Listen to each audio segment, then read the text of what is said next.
Link is a champion. He can sit for days and days and days. And he will never, ever get tired of sitting. Don't worry, buddy. I know exactly how you feel. Hello there, everybody, and welcome to part 41 of Legend of Zelda Skyward Sword HD as part of New Let's Play Plus. So, last time we rescued the crew of the ship, and we got the squid carving. Apparently, the secret to opening Nehu's flame lies in the control room, so that's what that was for. So I'm checking again if there's anything I'm missing. Because again, my mind was playing tricks on me with that, goddess cube shtick. But it seems not. I think we're all good. Now just remember, you need to be in the past in order to get to the control room. Which basically means you need the time shift stone activated if you want to go to the control room. So it's in the shape of a skull. So that would mean no, not that way. Not this way either. Oh, here we go. Here we go. We got it.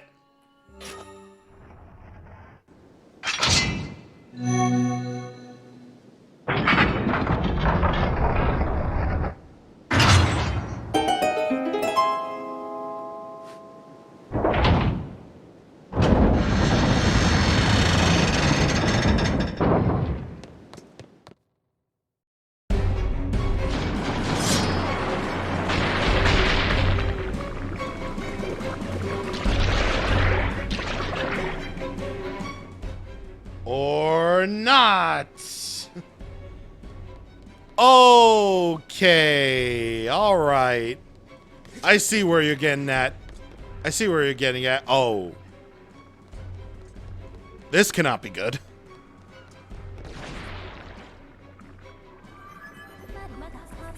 A report, Master. Judging by their size, these tentacles belong to a monster of considerable size. The current situation is difficult to determine without complete accuracy, but signs indicate that this ship is under attack. If we do nothing, there is an 80% chance that the ship will capsize. I recommend forcing it back with sacred power, then exiting to further assess the current situation. That we shall do. Oh, dude, this. We've never had something like this before, where we open up the way to the boss, what is seemingly the boss door, but in actuality, it's just the escape, aka that was just a way to the build-up to the boss. So we got to make our way all the way up to the top, where we have to use our Skyward Strike in order to destroy those tentacles or split them apart. And seem to have made it up here without too much trouble. Part's not really that hard, but this chase is really cool. Warning, Master. I sense an evil presence on the other side of this door. There's a 90% chance that it is the primary body mass of the creature whose tentacles are destroying the ship. I suggest making all necessary preparations before exiting to the outside of the ship. Well, all necessary preparations, aka we can't heal. So, Leroy Jenkins!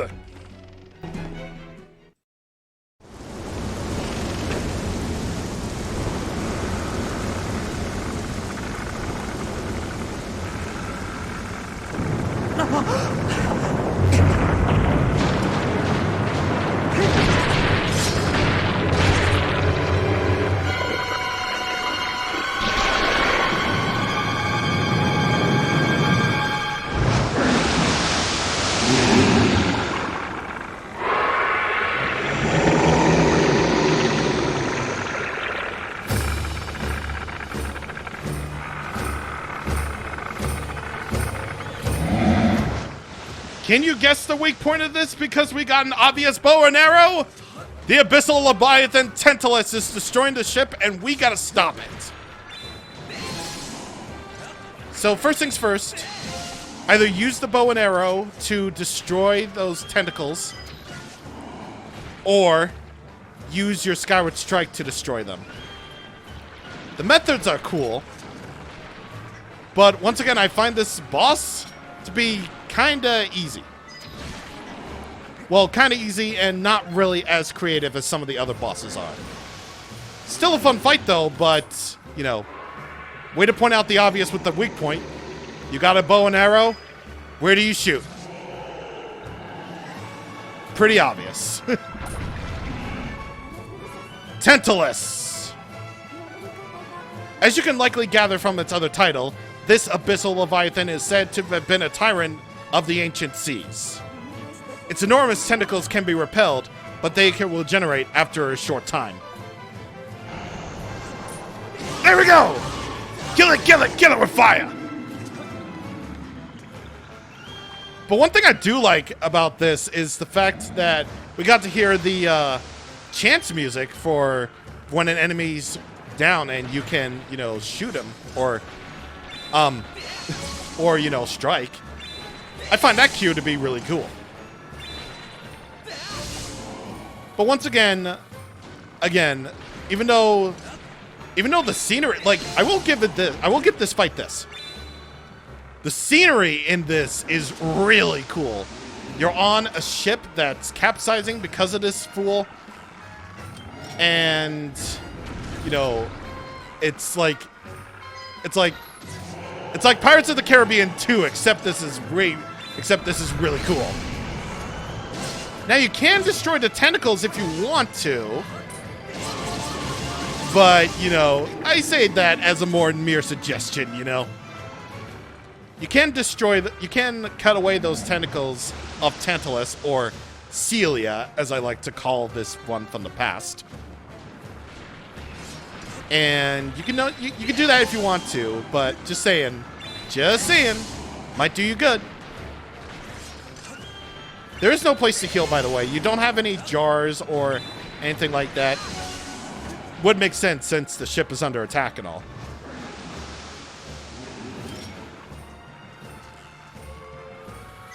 Again, I don't really find this boss fight really creative with its weak point because, once again, it's another one of those shoot the eye to kill the boss things. Just like almost every Zelda has. So the fight itself might be a little bit fun, but the way you beat it is just pretty standard fare.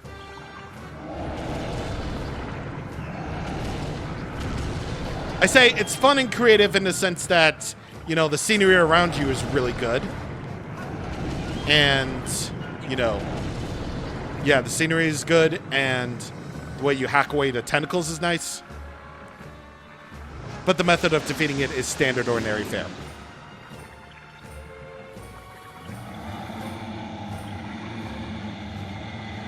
So now with phase 2, its tentacles will go out of its way to try to attack you.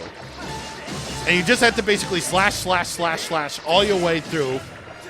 I suggest just flicking the right stick in like one direction if you're playing with button-only controls. And come on. Thank you. Hacking away at the tentacles can actually be a worthwhile trick for you to do. Because this is the part where you'll have to just keep on slashing and slashing away, or just waving your arms. Or rather, just flicking the controls, the right stick, if you're using button-only controls.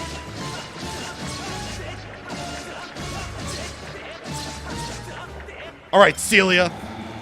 You're going down!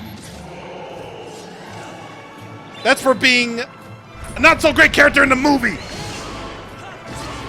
Stupid boy, why am I not reaching him? There we go!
The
flames of Nehru have transformed your blade, expanding Phi's powers. She can now help you use your dowsing ability to search for more objects. Boo!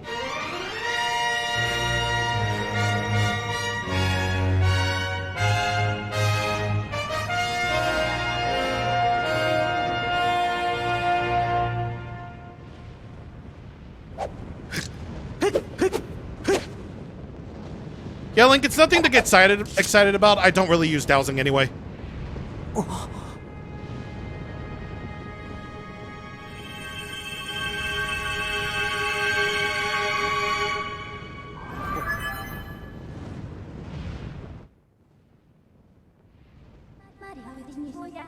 With your sword enhanced, you can learn a new melody. I recommend we turn to the Alice songs.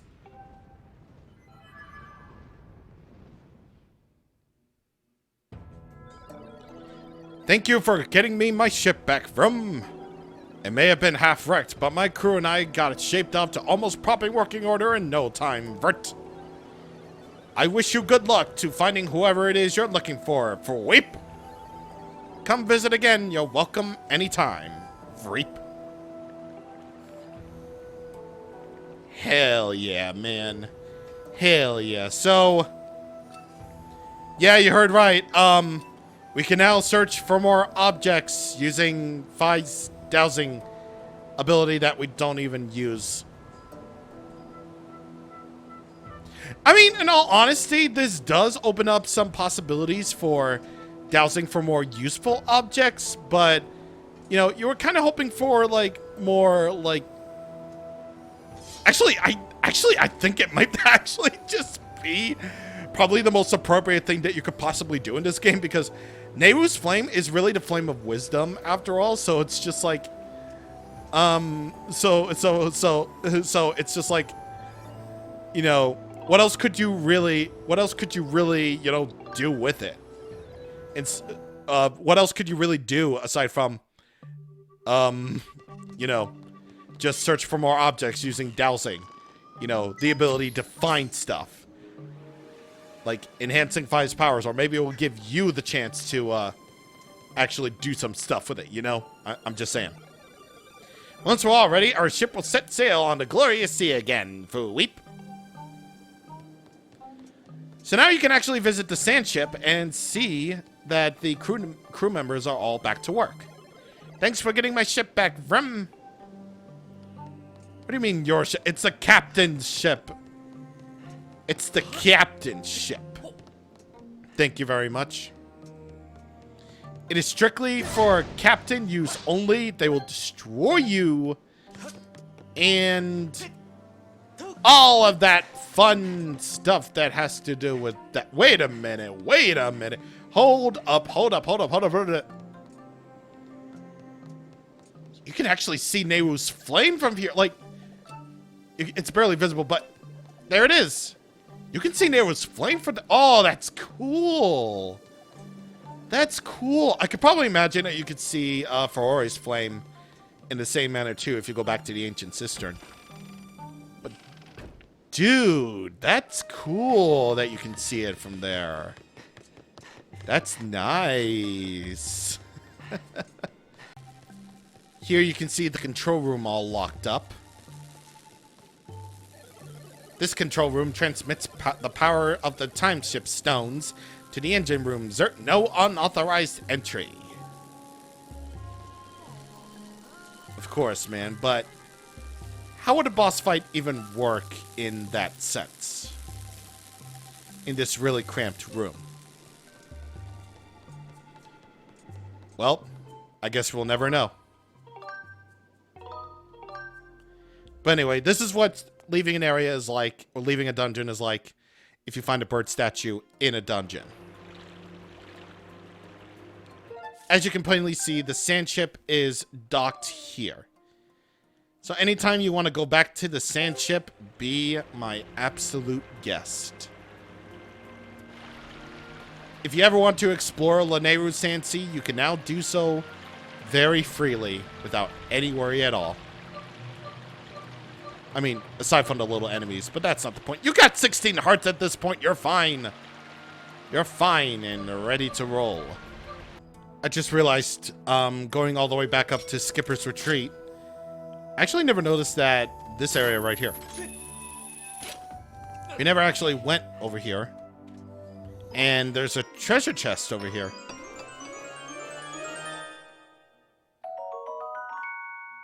Sure. All that way for like an undiscovered treasure chest, and I find a freaking thingy-mabob. That's cool, man.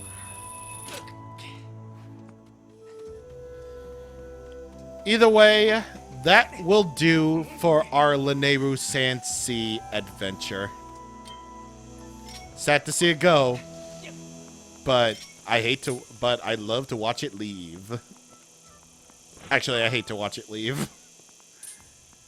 Because, well, even though Lanayru Sand Sea is mostly exploring the Sand Sea with the potential of there being like many different islands to visit, would have been like really cool to see.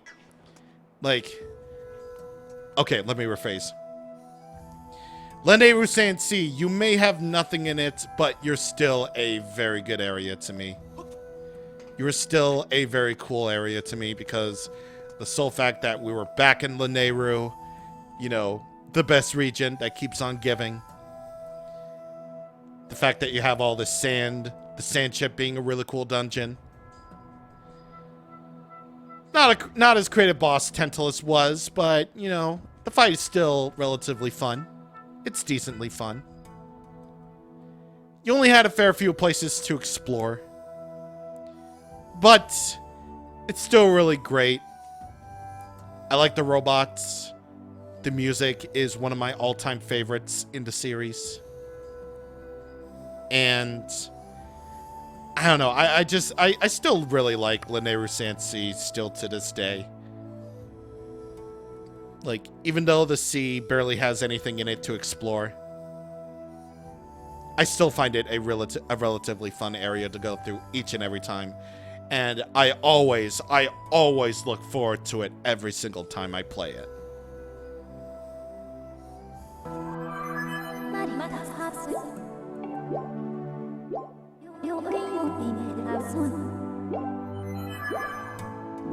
Even though Lanayru Sand Sea, we have to say goodbye to it. Unfortunately, this place will never see the past again.